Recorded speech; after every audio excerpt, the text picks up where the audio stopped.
এই মুহূর্তে আমরা দেখতে পাচ্ছি দেশনেত্রী বেগম খালেদা জিয়ার লাশ বহনকারী যে গাড়িটি, সেই গাড়িটি ইতিমধ্যে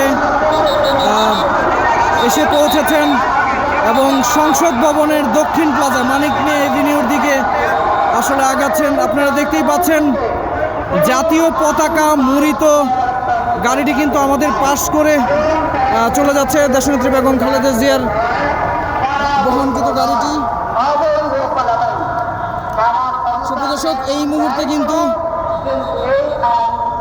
দেশনেত্রী বেগম খালেদা জিয়ার বহনকৃত গাড়িটি সংসদ ভবনের উদ্দেশ্যে এই মুহূর্তে ক্রস করেছে। সেদিন হাসিনা কোথায় ছিল?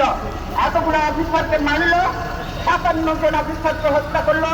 সেদিন হাসিনার সুপ্রদর্শক, আপনারা দেখতে পাচ্ছেন দেশনেত্রী বেগম খালেদা জিয়া বহনকৃত যে গাড়িটি, এই গাড়িটি ইতিমধ্যে আমাদের এই রাস্তাটি ক্রস করেছে এবং তাকে বহনকৃত গাড়ির যে বহরগুলো, সেই বহরগুলো ইতিমধ্যে ক্রস করেছে।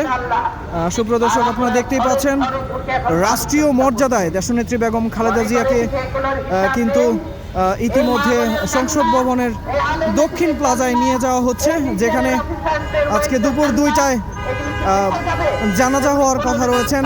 এবং আপনারা দেখতেই পাচ্ছেন নিরাপত্তার চাদরে কিন্তু ঢেকে রাষ্ট্রীয় মর্যাদায় কিন্তু আসলে দেশনেত্রী বেগম খালেদা জিয়াকে এই মুহূর্তে সংসদ ভবনের দক্ষিণ প্লাজায় মানিক মিয়া এভিনিউর দিকে আসলে নিয়ে যাওয়া হচ্ছে।